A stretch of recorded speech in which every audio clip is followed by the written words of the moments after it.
Two words. Two words I want to talk to you about today. And these words are sometimes thrown around willy-nilly. I hear them on TikToks or Instagram Reels. I see them on social media. They sound really nice, right? If you say it, it's like, ooh, that was good. You ever have a friend like tell you something or sound like they say something and they're like, yeah, that was good. Yeah, that's what these words are. And these words are be present. Have you ever had somebody to tell you, you need to learn how to be present? Or I'm working on being more present. And I hear that sometimes. I'm like, what does that even mean? Right? Like being present for you, being present for me. And then you go through things in life. And over the last few weeks, I have gotten sick, made some excuses, had some personal things happen, had some friendships that didn't work out and, that ended kind of weird, abruptly.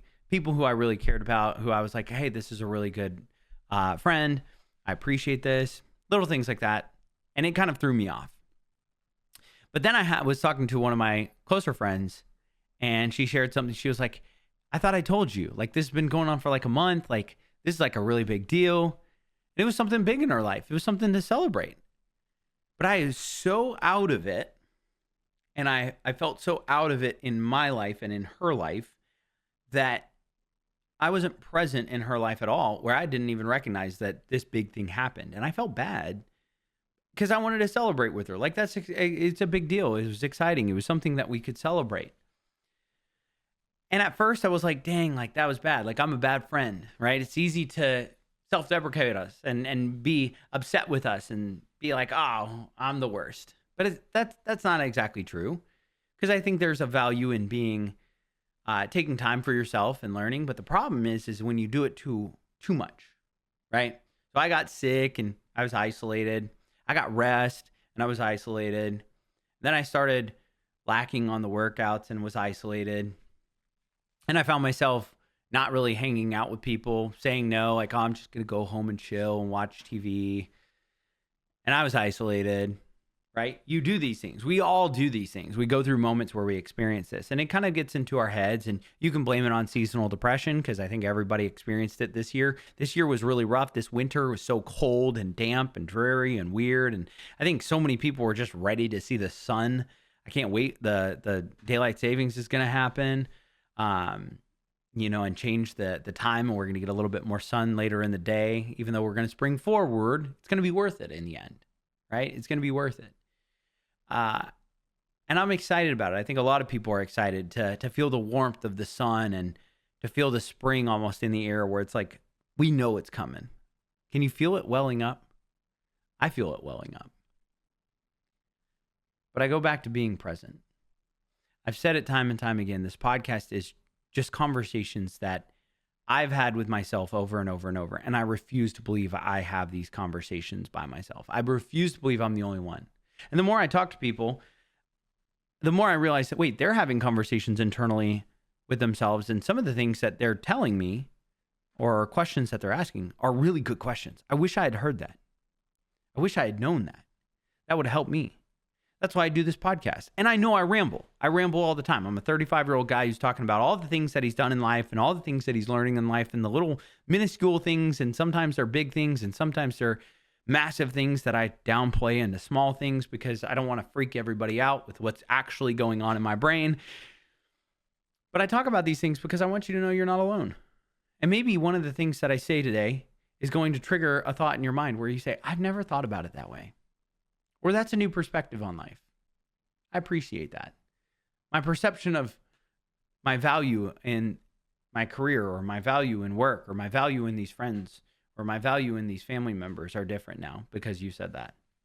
And hopefully that's how it works. Maybe not.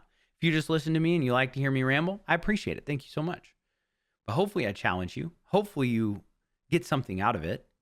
And at the end of the day, that's what we're all here for, right? We want to leave each other better than we found each other. But I say all this because being present, as easy as it is to say, and as cliche and cool as it sounds, I'm just going to be present in the moment, right? It's almost like a Matthew McConaughey quote.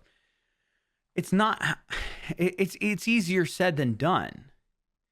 Because if we try to be more present, what we end up doing is those who will force themselves into being present, they'll neglect the fact that there is something going on that was causing them to be less present in the first place. So it's just like, oh yeah, I'm not being present right now. I just need to be more present. Imagine if you had a friend like that, right? Like, man, Johnny, you've been a real flake. And then Johnny's like, I will never flake again. And it's just like there. It's like you just always there. Hey, I'm here. What's up? How's it going? Are we hanging out tonight? You'll be like getting done doing your laundry. Turn around like, oh my God, Johnny, what are you doing? Like, why are you here? I'm being present. Like there's a point of like too much presence, right? There's a point of it where it's like, whoa. But I've started questioning what's the practical way of being more present without being over present or without consuming yourself with trying to just force yourself to be present when you don't want to be present. And I realized, well, okay, what's going on in my life? Why am I not being present in certain people's lives? Why am I not being as present in my own life? And then I started boiling it down. How much am I actually spending on other people? And I'll ask you this. How much are you spending with other people? Have you ever been around somebody who just feeds your soul? I'm talking like a best friend. You could literally do whatever in life. You could literally have a rubber band and a bouncy ball, and you would make the most hilarious jokes and the most hilarious memories because the two of you are together. And then when you're apart, it feels separation. They're no longer present or in your presence, and you feel that they're not there. I wonder how many people are that to you, and I wonder how many people view you as that to them. See, with my friend, I haven't been present in their life. And it really started making me question, I wonder how many other people I haven't been present with. It came out, well, I was sick for a little while, so it's easy to make the excuse, I was sick, so I wasn't really present then. Then you kind of isolate yourself and you start convincing yourself, I don't need to do that. Or, hey, do you want to do this? No, not really. I think I'm just going to chill. So you become less present. Then you convince yourself that it's okay. Like they're doing great. But what if you're the person who gives life to other people? What if they're the people who give life to you and you just don't realize it?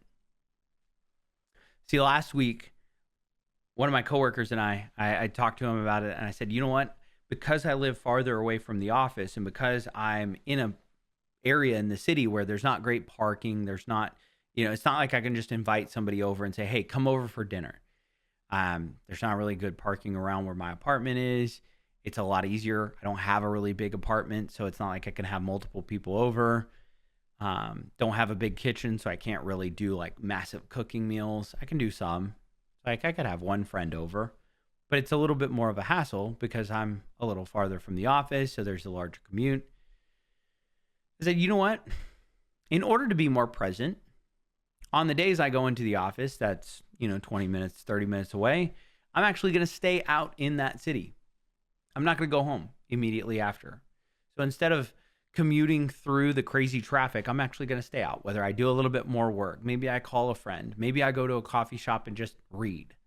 Maybe I go get a bite to eat and I just meet somebody and I talk to them. And the first night we did this, it was a Tuesday night. It was a week ago. We ended up meeting some really incredible people. We went to this restaurant with a bar and we sat at the bar. We had a couple drinks. We had a pizza. It was incredible. It was delicious. Then all of a sudden they're like, oh, by the way, it's music bingo night. So they wheel out music bingo and they're all having fun and we're getting to know people and I'm having conversations with people I've never met in my life, but I was just present in the moment in their life. And I left that moment and I left that night thinking, I wonder what's been missing in my life that I haven't felt this more lately. And all that was missing was the fact that I wasn't intentional in being present in somebody else's life. See, I think the secret to being present in your life is pouring into other people because it's this reoccurring factor that refills you over and over and over Because as you serve, regardless of who it is or regardless of how it is, the more you are present in other people's lives, it fills you from the back end. You just don't even realize it. It's like dividends. It's like interest. It just happens over time where it builds and builds and builds. And you're like, well, I'm putting money into this, but the interest just continues to give back. And yeah, you'll always have somebody who you'll pour into them and they'll take it and go. But that's not a you problem. That's a them problem. And I was so thankful for it. Last Tuesday, we went to bingo. Wednesday, it was a coworker's friend's birthday. So we went out and we had, a bite to eat. We celebrated his birthday. Thursday, I think I chilled, but that was just because I was exhausted from the few nights. But I felt so full from the days before.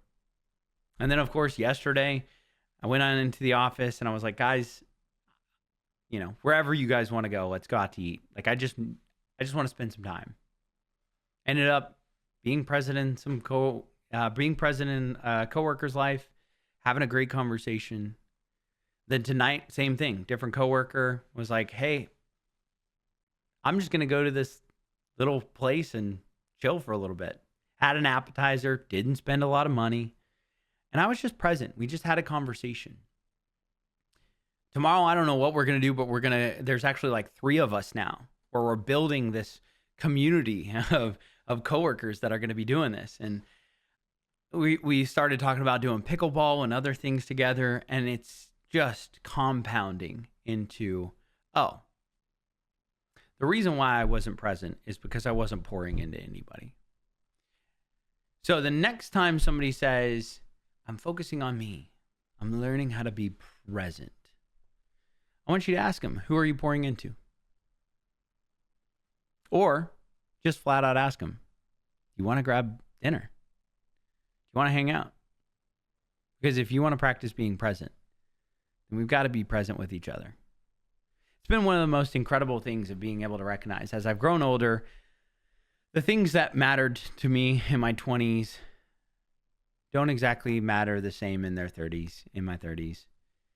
And it's hard to explain it because I have coworkers that are in their 20s and the way that they describe life, I remember it. I was telling one of my coworkers who's 21, it feels like a blink.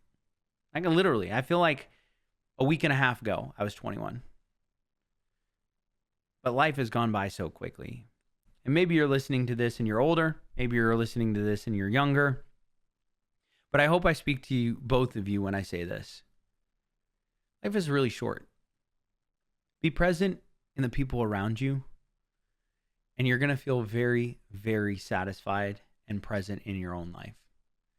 Because somebody out there is filling you, and they're the life that you're looking for.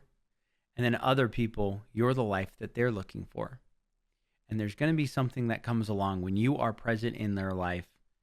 It just ignites a fire in yours. That's all I have for you today. Honestly, it was one of those conversations, and I usually think of conversations like over weeks at a time. This is one that I was driving home today after a really good conversation. I was like, oh my gosh, it's Wednesday and I haven't recorded the podcast, and I was going to beat myself up. But instead, I was like, no, this is the conversation that I need to have because this is the conversation that's happening. So I appreciate each and every one of you for listening. I hope that all of you have a wonderful rest of your week. Remember to give grace, show love, and as always, stay stellar. Peace.